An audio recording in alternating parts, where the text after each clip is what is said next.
नवीन शासकीय मुलींचे वसतिगृह सुरगाणा येथील 25 ते 30 मुली वसतिगृहातील असुविधा तसेच नवीन वसतिगृहाकरिता अधीक्षकेची तात्काळ नेमणूक करावी यासह विविध मागण्यांकरिता सकाळी 10 वाजेच्या दरम्यान सुरगाणा येथून रणरणत्या भर उन्हात पायपीट करीत मुलींचा मोर्चा हातात मागण्यांचे फलक घेत कळवण्याच्या प्रांत कार्यालयाकडे निघाला होता.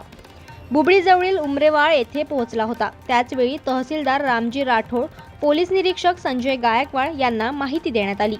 त्यांनी तात्काळ दखल घेत उमरेमाळ येथे जाऊन मुलींचे विविध मागण्यांचे निवेदन स्वीकारले. यामध्ये पिण्याचे पाणी व अंघोळीसाठी पाणी मिळत नाही, प्रभारी स्त्री अधीक्षिका यांची तात्काळ बदली करण्यात यावी, जेवण निकृष्ट दर्जाचे व अळ्या असलेले पुरविण्यात येते, त्यामध्ये सुधारणा घडवून आणावी, डिप्टी बंद करण्याची धमकी अधीक्षिका यांच्याकडून देण्यात येते, सुट्टी कधीही मिळत नाही, वसतिगृहातील प्रवेश रद्द करण्यात येईल, आजारपणात दुर्लक्ष केले जाते, वेळेवर औषधं गोळ्या दिल्या जात नाही, सोलर यंत्रणा बंद असल्याने गरम पाणी मिळत नाही, मुलींना झोपण्यासाठी बेड पुरवले जात नाही, स्वखर्चाने झाडू आणावे लागतात, पोटभर जेवण दिले जात नाही, यासह विविध मागण्यांचे निवेदन देण्यात आले.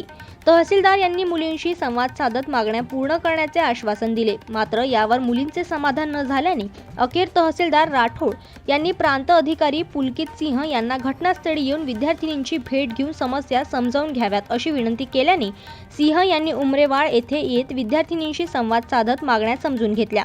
याचवेळी एका मुलीला उन्हाचा त्रास झाल्याने उलट्या झाल्याने तात्काळ ग्रामीण रुग्णालयात दाखल करण्यात आले.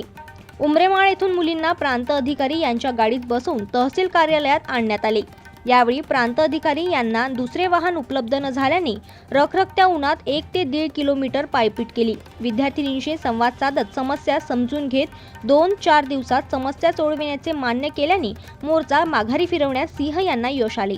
पोलीस निरीक्षक यांनी मुलींच्या संरक्षणासाठी होमगार्ड पोलीस यांचा बंदोबस्त ठेवण्यात आला.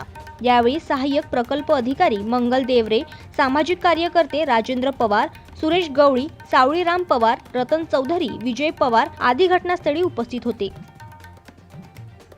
लक्ष्मण बागुल, जनमत लाईव्ह न्यूज, बोरगाव.